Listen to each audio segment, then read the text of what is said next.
classes médias profissionais, que é a maioria, nos afastamos disso, e eu acho que nos afastamos, e eu tenho gosto que tenha ocorrido isso, só que não temos apresentado até agora, o país não tem produzido até agora projetos alternativos que, por mínimo de expectativa razoável de uma saída ordenada da situação que nós nos encontramos. Claro que o fato de nós termos uma forma estável de Estado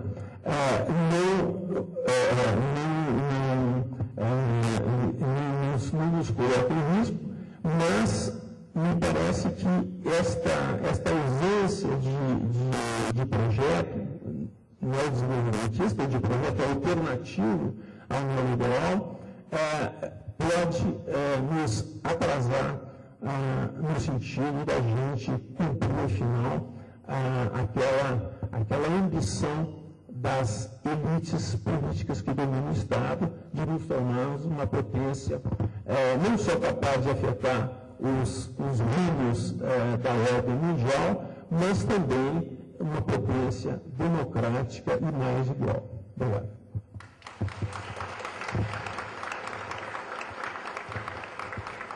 Obrigado, Brasília. Com a palavra, João Luiz Guimarães. Bom, eu queria iniciar agradecendo o convite do professor Gildo para estar aqui hoje e compartilhando a mesa com dois intelectuais que eu admiro, uma expressão erudita de uma tradição de pensamento radical no Brasil, Talarantes, e ao outro, nós devemos um dos balanços mais interessantes, mais críticos, dos governos Fernando Henrique Cardoso, a partir dessa perspectiva que autodenominada liberal desenvolvimentista. O que eu vou fazer é uma tentativa de construir um campo de provisão, na medida que se possa falar disso, para as eleições de 2010, vinculando-as aos rumos do Brasil, incorporando analiticamente a crise financeira. Bom, então, é possível estabelecer um campo de previsão para as eleições presidenciais de 2010? A nossa resposta é um sim, condicionado a 3 opções de método. A primeira, inserirmos numa narrativa coerente de sentido, de longo prazo, a conjuntura predominante, capaz de estabelecer proporção adequada à análise dos fatos, numa matriz de sentido, na dispersão centrífuga do necessariamente vasto campo de analisado. Na segunda, acolher a indeterminação própria da política, no sentido maquiaveliano mesmo, ao campo de previsão, flexibilizando a partir de condicionalidades e estabelecendo os limites no pensamento da força do acaso. Na terceira, dialogar com pensamentos fortes, co-estruturadores desta leitura das tendências políticas longas, atendo-os ao mesmo núcleo analítico de sentido. Escolhemos assim, como companheiros de viagem, Vanderlei Guilherme dos Santos, Fábio Vanderlei Reis, Maria da Conceição Tavares, em torno de uma aventura analítica cujos defeitos e eventuais erros não podem, claro, ser a eles atribuídos. Por que escolher Vanderlei Guilherme dos Santos como um dos companheiros de viagem? Porque talvez tenha sido este autor que estabeleceu de modo definitivo e central o princípio analítico normativo da desoligarquização do sistema político brasileiro. Isto é, desde 1989 e cada vez mais, estamos inseridos em uma dinâmica política substantivamente democrática, no sentido popular, competitiva, lei dos grandes números, diminuição drástica do grau de controle das minorias econômicas privilegiadas e autoformadora. A consciência dos interesses e direitos em disputa se faz para o seu exercício de afirmação em uma lógica intrínseca e cumulativa. Em segundo lugar, vinculando a esse princípio analítico do Vanderlei Guilherme dos Santos, a afirmação de dons, do seu poder de agenda, diante do qual todos os partidos da esquerda, do centro e da direita devem se posicionar. A inflação em 89, em 94, em 98, questão do emprego e salário em 2010 e as pressões para a democratização social no Brasil. Desse autor retiramos também a ideia de uma dinâmica competitiva, de uma nacionalização e instabilidade do sistema partidário, embora o eixo competitivo PT-PSDB tenha estruturado a competição nacional desde 94, não se estabilizaram o peso dos partidos e nem mesmo as coalizões. Estamos diante, então, de um sistema partidário dinamicamente instável. E, além disso, retiramos desse autor a ideia de autoformação. A não se aprende a língua, a democracia se aprende sendo democrata.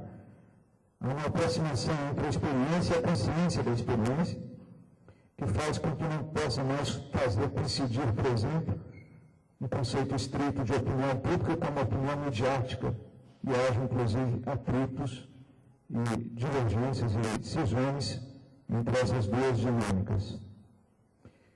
Por que Fábio Vanderlei Reis? Porque foi este autor, no interior das tradições da ciência política brasileira, que vinculou de modo sistemático e obsessivo a desoligarquização do sistema político brasileiro, a desoligarquização do Estado brasileiro, de suas arenas corporativas de negociação de interesses, da universalização de suas políticas públicas e sociais, enfim, sua capacidade de institucionalizar os conflitos sociais, em particular os classistas. Desde 2003, mais precisamente de 2004 para cá, estamos envolvidos em uma dinâmica forte de expansão democrática do Estado brasileiro, isto é, do grau de cobertura e efetividade das suas políticas sociais, da sua capacidade de ser um ator macroeconômico relevante internamente e mais soberano no plano externo, os seus canais de negociação, os seus fóruns de interlocução, suas conferências nacionais participativas. Mais do que isso, estão se alterando as bases sociais da democracia brasileira, com a inclusão de dezenas de milhões, tão ou mais importante que o Bolsa Família, é o novo ímpeto de formalização do mercado de trabalho e criação de dezenas de milhões de empregos formais num período de elevação do salário mínimo, numa dinâmica oposta, radicalmente oposta, à dos anos 90 e dos anos 80. Isso é o que nós chamamos de ampliação das bases sociais da democracia brasileira. E uma elevação da qualidade de vida de outras dezenas de milhões. O fenômeno da diminuição da pobreza absoluta e da expansão da chamada classe C e das classes médias em um sentido amplo. Com a expansão também dos direitos dos negros, dos índios, dos nordestinos, e, enfim, com a transcendente expansão da identidade feminina através da escolarização e ocupação de postos no mercado de trabalho. Enfim, é a consciência dessa dinâmica sociopolítica, das estruturas de mediação institucional, da expansão da soberania democrática, que a perspectiva analítica normativa, que insiste em caracterizar a liderança do presidente Lula de cesarista, sebastianista, populista e clientelista, não consegue enxergar. Ao negar esta dinâmica sociopolítica, tal perspectiva, liberal em seus pressupostos e paradigmas, não consegue responder porque o PT não apenas sobreviveu à crise de 2005, mas tem elevado o seu protagonismo nacional. É aqui que integramos a perspectiva analítica normativa da professora Maria da Conceição Tavares.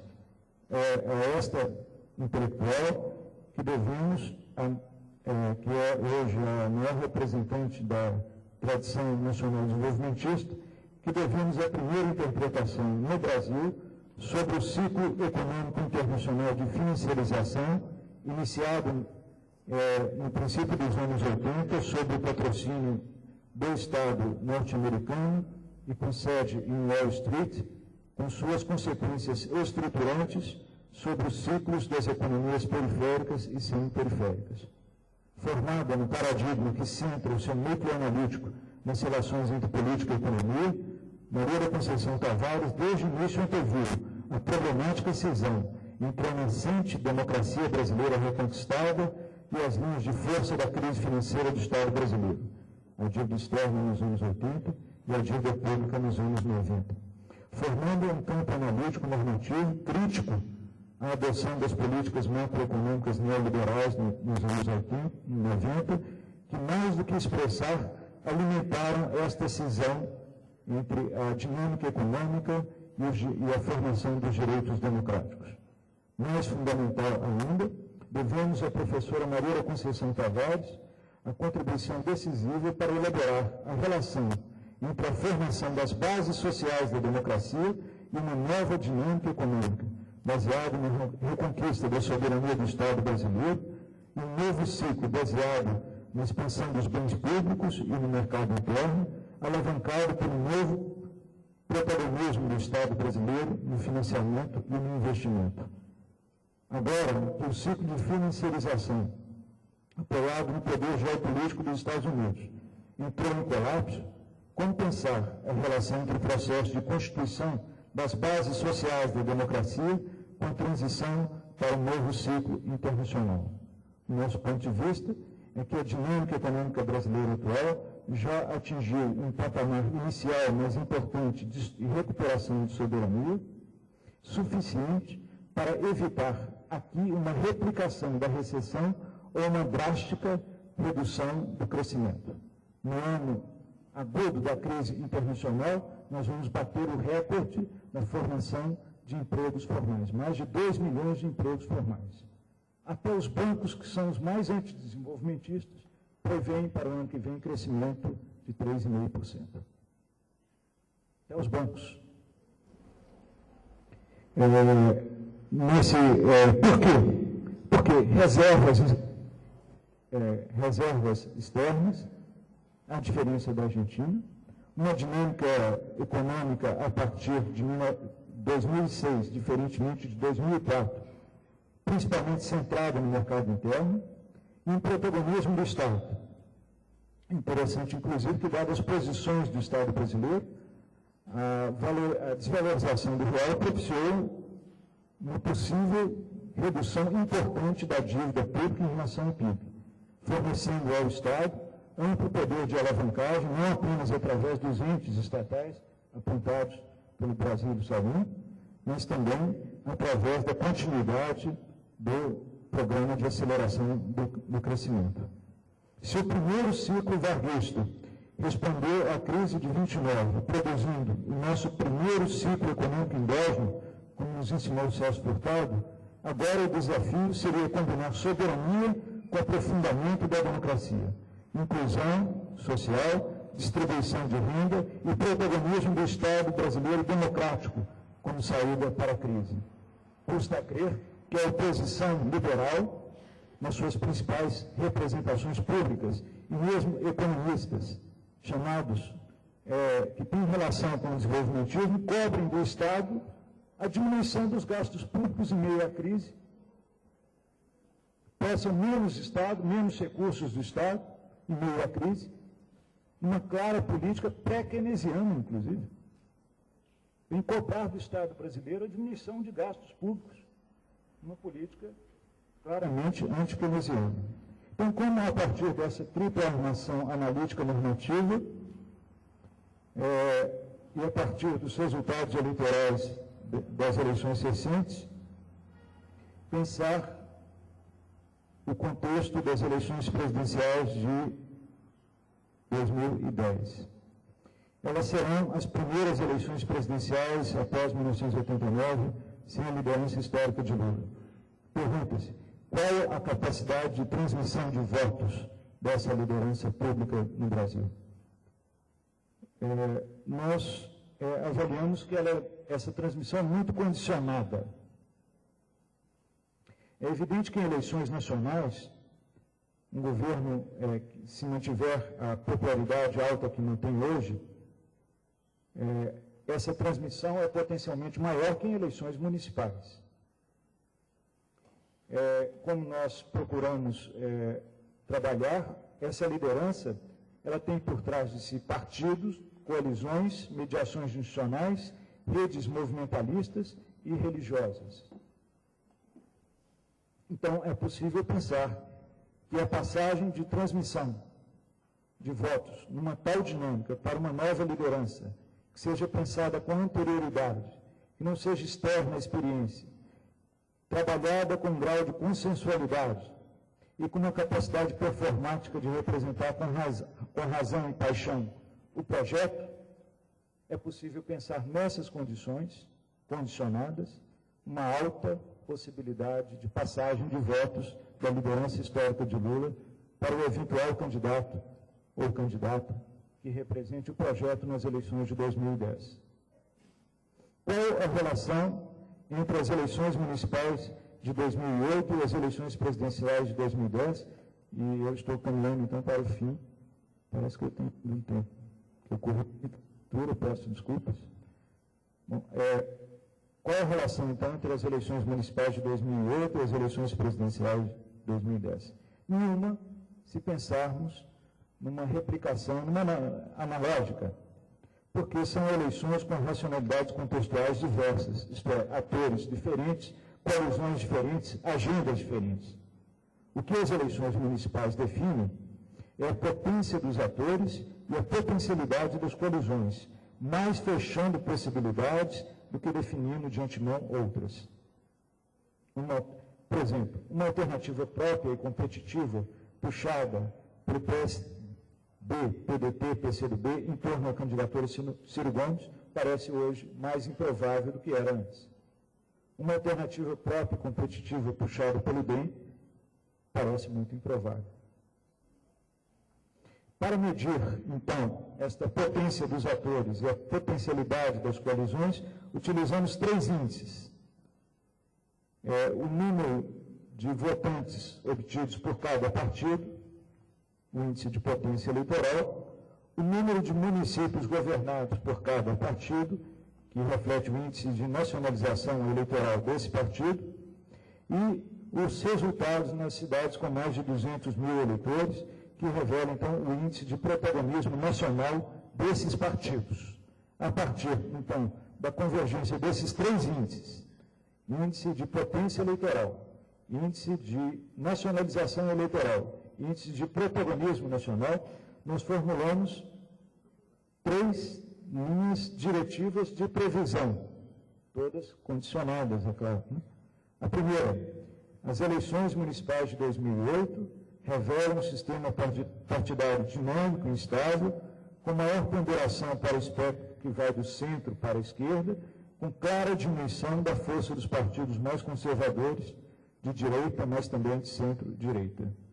Então, uma coalizão centrada no PSDB, DEM, PPS, que diminuiu muito sua força, por exemplo, não governa em nenhuma cidade brasileira com mais de 200 mil habitantes o PPS.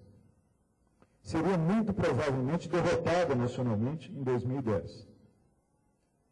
Nós poderíamos trabalhar mais esta hipótese ao longo do debate. A segunda hipótese condicionada. Os resultados das eleições municipais de 2008 não revelam uma potência majoritária dos partidos de esquerda e centro-esquerda que lhes garanta de partida uma possibilidade definida de vitória.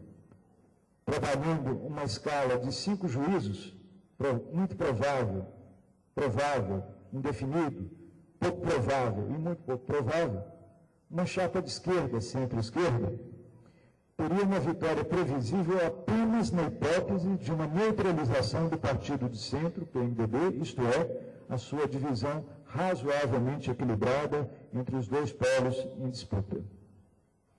Terceira hipótese condicional. As eleições de 2010 podem ser o último confronto do ciclo da polarização entre o programa liberal do PSDB, o liberal desenvolvimentista, o PSDB, através da candidatura Serra, e o democrático popular, liderado pelo PT, ciclo iniciado em 1994, no caso de uma nova derrota do campo atualmente opositor, tendendo a gerar, então, novos padrões de disputa nacional. Serra é o representante da última geração de líderes do PSDB paulista com capacidade competitiva de polarização nacional, gerando a sua eventual derrota, tendências centrífugas irresistíveis no campo liberal. Veja, por exemplo, a diferenciação de posicionamento e de perspectivas da segunda maior liderança do PSDB, que é o Aécio Neves, do PSDB de Minas. Ficaria, então, por aqui no meu primeiro exercício difícil de previsão.